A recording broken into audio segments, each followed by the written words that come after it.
Hello everyone, dear student. Today we will start exercise 7 of probability chapter from business statistic book. Dear student, इस exercise में main हमारे पास क्या है? Main हमारे पास यही फॉर्मूला है, probability of happening of at least one event in case of independent event.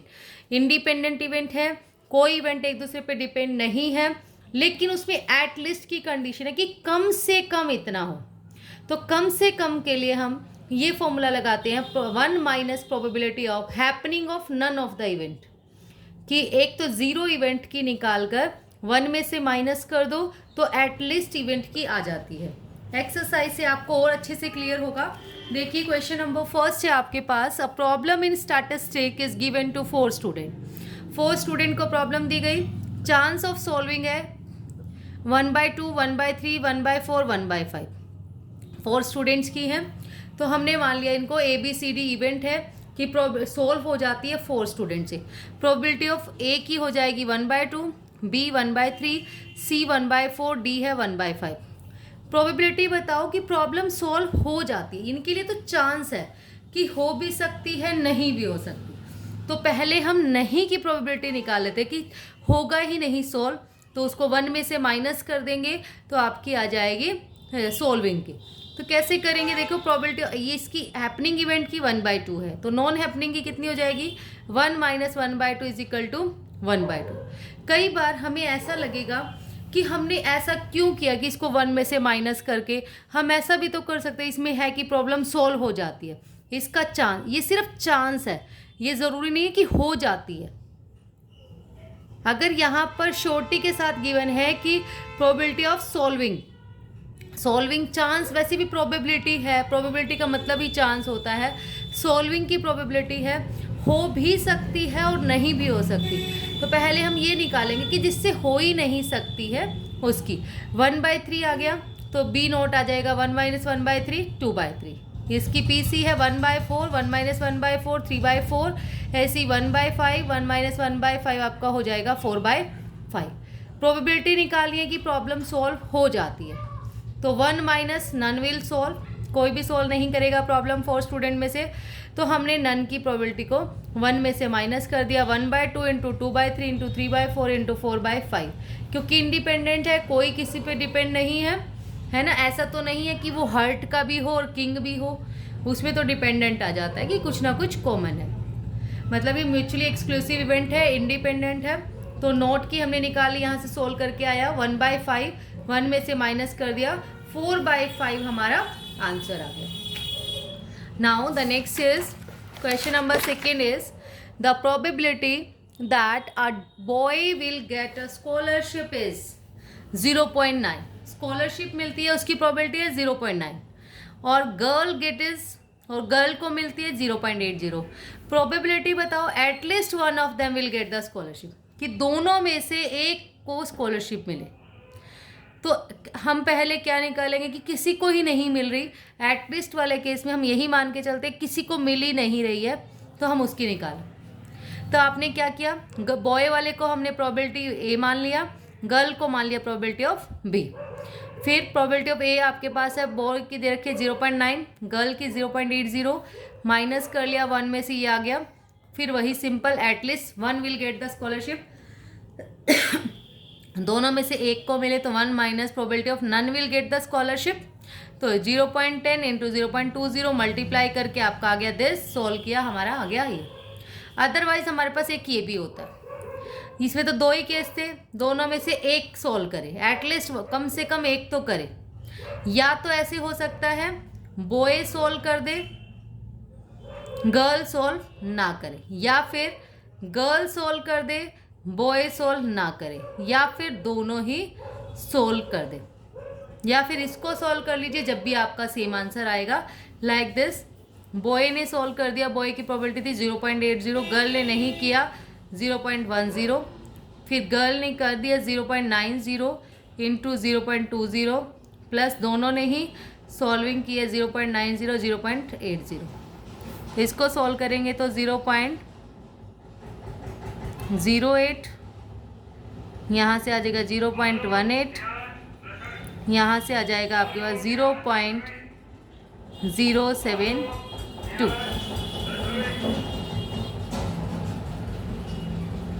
नहीं 0.72, तो इनको प्लस करो 0.72, 0.18 और 0.08, तो यहाँ से भी हमारा आंसर आएगा 0.98।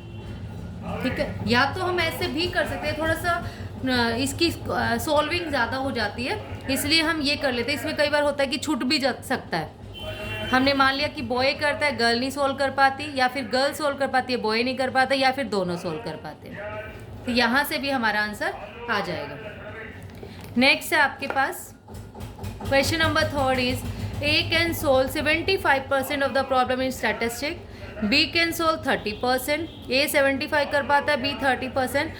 प्रोबेबिलिटी बताइए at least one of them will solve the problem. वही सेम क्वेश्चन जो पीछे कराया है, या तो A सोल्व कर सकता है, B नहीं करता, या B सोल्व कर सकता है, A नहीं करता, या दोनों सोल्व कर देते हैं। बस यही चांस बन सकते हैं, 3 ही केस हमारे बन सकते हैं, उससे सोल्व कर ले, या फिर हम क्या करेंगे, एटलीस्ट है तो वन में से नन वाला माइनस कर दो कि कोई भी सॉल्व नहीं कर पाता। हमने मान लिया जो सॉल्व कर पाते हैं हमारे पास पीए भी था, ए सॉल्व कर पाता है तो उसकी प्रोबेबिलिटी हो जाएगी पीए, बी वाले की प्रोबेबिलिटी ऑफ ए होगी 75/100, बी की होगी 30/100। तो नॉट सॉल्विंग की 1 माइनस दिस, बी इसकी भी नॉट सॉल्विंग की दिस, फिर at least one of them will solve the problem, मतलब 1 minus probability none of them solve the problem, 1 में से माइनस कर दिया, दोनों को नोट वाला है मल्टीप्लाई करके सॉल्व किया, आंसर आ गया। या फिर क्या कर सकते थे हम, ऑल्टरनेट में ए सोल्व कर सकता है, बी नहीं कर पाता, या प्लस बी कर पाता है, ए नहीं कर पाता, या फिर दोनों ही सोल्व कर पाते। तो इसमें वैल्यू पुट कर लीजिए, आपका आंसर यहाँ से भी आ जाएगा 75/100 इंटू बी नॉट की है 70/100 प्लस बी की है आपकी 30/100 मल्टीप्लाई करके ए नॉट की 25/100 प्लस दोनों ही कर पाते हैं 75/100 इंटू 30/100। यहाँ से भी आप सोल्व कर सकते हैं, अदरवाइज ये मेथड तो है ही। Now the question number 4 is A can hit a target 3 times in 5 shoots. वो 3 टाइम्स कर पाता है 5 शूट में, B 2 times in 5 shoot, C 3 times in 4 shoot. They fire a volley. What is the probability of the target being hit at all? तो target hit कर पाते हैं उसकी प्रोबेबिलिटी हमें निकालनी है। अब दिखा दिया इसने 5 में से 3 कर पाता है, हमने E1 मान लिया A शूट कर पाता है, E2 माना B शूट करता है, E3 C शूट करता है। प्रोबेबिलिटी ऑफ E1 क्या हो गई 3/5, इसकी B की है 2/5, C की है 3/5। तो यहाँ पर उसने कहा सारे ही हिट कर पाते हैं, तो सारे हिट कर पाएंगे, तो हमने पहले नोट में से माइनस कर दिया, 1 में से माइनस करके 3/5, इसमें से 1 में से माइनस किया, इसमें से 1, ये आ गया 2/5, 3/5, 1/4। तो 1 में से माइनस कर दिया, टारगेट नॉट हिट, कोई भी हिट नहीं कर पाता, कोई भी शॉट नहीं कर पाता। तो इन सबको मल्टीप्लाई करके नोट वालों को सॉल्विंग करके 3/50 आया, उसको 1 में से माइनस कर दिया, 47/50 will be our answer. Now the question number 5 is find the probability of throwing 6 at least 1 in 3 toss of a dice. उसने कहा थ्रोइंग 6 की 3 टॉस में से कम एक बार 6 जरूर आए, उसकी पॉसिबिलिटी बतानी है हमें, कम से कम 6 आए। तो फर्स्ट वाले को जब फर्स्ट टॉस में किया हमने प्रोबेबिलिटी ऑफ ए मान लिया, सेकंड टॉस में किया probability of B, third toss में किया प्रोबेबिलिटी ऑफ सी। अब प्रोबेबिलिटी ऑफ ए 6 कर पाता है, तो हमारे आउटकम्स होते हैं 1 2 3 4 5 6। 6 कितना 1, तो 1/6 हो गया, इसमें भी 1/6, इसमें भी 1/6। नॉट हिट की हमने निकाली 1 - 1/6 5/6, इससे ही 5/6, इससे ही 5/6। तो एटलीस्ट वाले में आपने यही लगाना है, एटलीस्ट एक में कर पाए, मतलब 1 में से माइनस कर दो, किसी में भी नहीं कर पाता है, तो आपका 1 माइनस नॉट हिट वाले की मल्टीप्लाई करके हमने सोल्व कर लिया, हमारा सिंपल आंसर आ गया 91/260। Now the question number 6 is a coin is toss 3 times. 3 time एक कॉइन को टॉस किया, प्रोबेबिलिटी बताइए गेटिंग एटलीस्ट 1 हेड। जैसे उसमें 6 था, इसमें 1 हेड की बताने की कम से कम 1 हेड जरूर आए, 2 भी आ सकते हैं, 3 भी आ सकते हैं, ठीक है, कम से कम 1 होना चाहिए। अब इस क्वेश्चन को अगर आपको करना हो हम ऐसे भी कर सकते हैं, 3 टाइम्स टॉस किया 2 क्यूब, कितने आउटकम्स बनेंगे टोटल 8, 8 का हाफ 4, 4 हेड 4 टेल, फिर 2 4 का half 2, 2 head 2 tail, 2 head 2 tail, फिर 1 हेड 2 का half 1 tail, head tail head tail head tail. अब इसने कहा कम से कम 1 हेड आए, ठीक है, 2 भी हो सकते हैं, 3 भी हो सकते हैं, तो हम इसको हटा दें सिर्फ, तो बच गए कितने 7/8, वही आंसर आया। इससे भी कर सकते हैं हम, इससे भी कर सकते हैं अगर आपको टोटल आउटकम्स वाला करना हो। तो आपका क्या आएगा, प्रोबेबिलिटी ऑफ ए हमारे पास हो गई 1/2 हेड आने की, नोट की भी यही आएगी 1 - 1/2, फिर सबकी यही तीनों टॉस में। एटलीस्ट का मतलब होता है कि नन वाले में से माइनस कर दो तो आपका आ जाएगा। अगर हम डायरेक्ट यहाँ से मल्टीप्लाई करते हैं ना 1/8 आ रहा है, जबकि 1/8 थोड़ी ना, 1/8 तो तब है ऑल हेड आने की। एटलीस्ट के लिए हमें 1 में से नन को माइनस ही करना पड़ेगा, तभी हमारा आएगा। तो 1 में से हमने माइनस कर दिया, तब हमारा आंसर आ गया सिंपल। या फिर आप इससे भी कर सकते हैं जो मैंने मेथड बताया। Now the question number 7 is 2 fighters plane A and B took a flight for a special mission that of to destroy a bridge। उन्होंने एक फ्लाइट ली, स्पेशल मिशन की, उन्होंने इस ब्रिज को डिस्ट्रॉय करना है। Past record reveal the probability of A is target. A जो hit कर पाता वो है 3/4, बी जो है 2/3। प्रोबेबिलिटी बताइए the mission is achieve both fire the shot. Mission तभी अचीव होगा जब दोनों फायर कर पाएंगे, ऐसा नहीं है ए ने किया या बी ने किया। तो हम कैसे निकालेंगे कि दोनों ने ही नहीं किया, 1 में से माइनस कर देंगे। तो प्रोबेबिलिटी ऑफ ए जो आपके पास है, ए वाले ने प्लेन ने फाइट किया 3/4, बी की हो जाएगी 2/3। नोट की आगे 1 - 3/4 1/4, इसकी आगे 1 - 2/3 1/3। बोथ ने फायर किया, 1 में से माइनस कर दिया, बोथ नॉट हिट कर पाते हैं। 1/4 इंटू 1/3 1/12, सोल्व करके आ गया 11/12।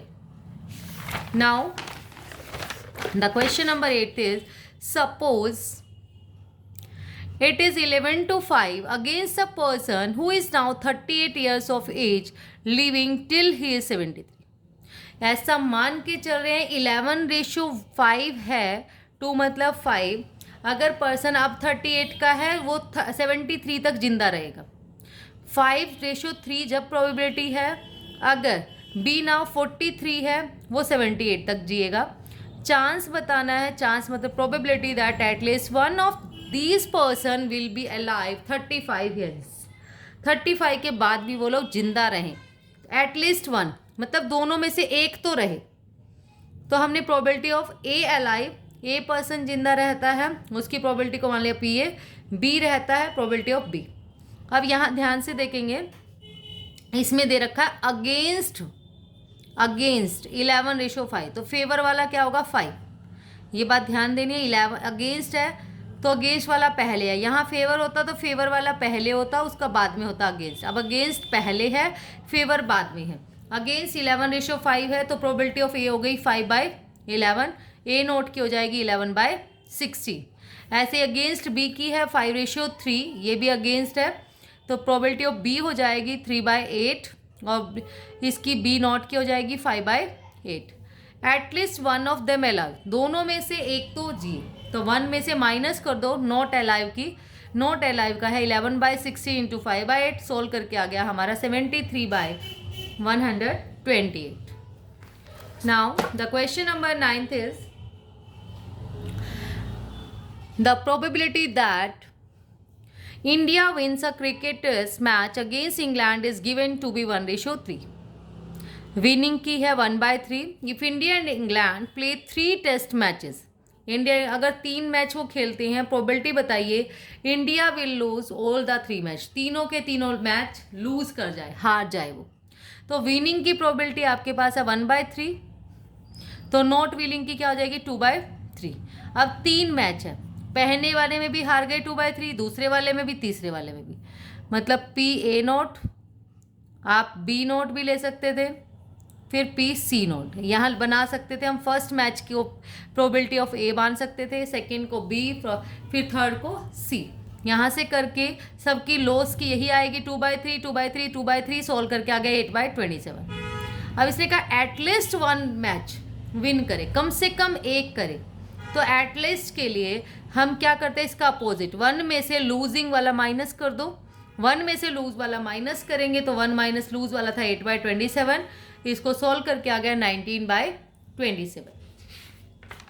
Now the question number 10th and last question is, a student is trying to seek admission in either of two college में एडमिशन के लिए देख रहे हैं वो student. probability that he is admitted in the first college is 3/5। First college में admission हो जाएगा, उसकी पॉसिबिलिटी है 3/5। सेकेंड कॉलेज में होगा, उसकी है 1/3। प्रोबेबिलिटी बताइए कि एटलीस्ट 1 ऑफ देम में वो उसका एडमिशन हो जाए, कम से कम एक में हो जाए, किसी में भी। तो इसमें क्या करेंगे, हमने A मान लिया, फर्स्ट कॉलेज में एडमिशन हो जाता है। प्रोबेबिलिटी ऑफ B माना, उसकी प्रोबेबिलिटी है कि सेकंड कॉलेज में हो जाए। फर्स्ट कॉलेज का है 3/5, तो नोट की आ जाएगी 1 में से माइनस करके 2/5। ऐसे ही सेकंड कॉलेज की 1/3, नोट की निकालोगे, 1 में से माइनस कर दीजिए, 1 माइनस 1/3 2/3। एटलीस्ट 1 कॉलेज, कम से कम एक में हो जाए। कम से कम एक का मतलब क्या है, फर्स्ट कॉलेज में हो जाए, सेकंड में ना हो, या फिर सेकंड में हो जाए, फर्स्ट में ना हो, या फिर दोनों में ही हो जाए। एटलीस्ट का मतलब तो ये है कि दोनों में उसका नंबर पड़ जाए। तो यहाँ या फिर एटलीस्ट वाले में हम क्या करते हैं, 1 में से उसका अपोजिट एडमिशन है तो नोट एडमिशन को माइनस कर दो। 1 माइनस नोट एडमिशन वाला है 2/5 इंटू 2/3, सोल्व करके आ गया 11/16। और यहाँ से देखते हैं क्या आता है, 3/5, नोट की है इसकी 2/3, प्लस प्रोबेबिलिटी ऑफ B की है 1/3, इसकी नोट की है 2/5, और इसमें दोनों नोट की है 2/5 इंटू 2/3। तो 6/15 प्लस 2/15 प्लस 4/15, 6 और 2 8 और 4 12 आ रहा है यहाँ से, तो 12, 3/5 इंटू 2/3, 1/3 इंटू 2/5, दोनों में हो जाए 3/5, सॉरी यहाँ है 3/5 इंटू 1/3, यहाँ आ गया 3, तो 6 और 2 8 और 3 11/15 ही यहाँ से आएगा, और 11/15 ही इससे आएगा। आप जिससे मर्जी कर सकते हैं। That's all about today. Thank you so much dear students. वो वीडियो आपको अच्छा लगे, आपके लिए यूज़फुल हो तो please like share and subscribe ज़रूर करें, अपने फ्रेंड्स के साथ भी ज़रूर शेयर करें। Thank you.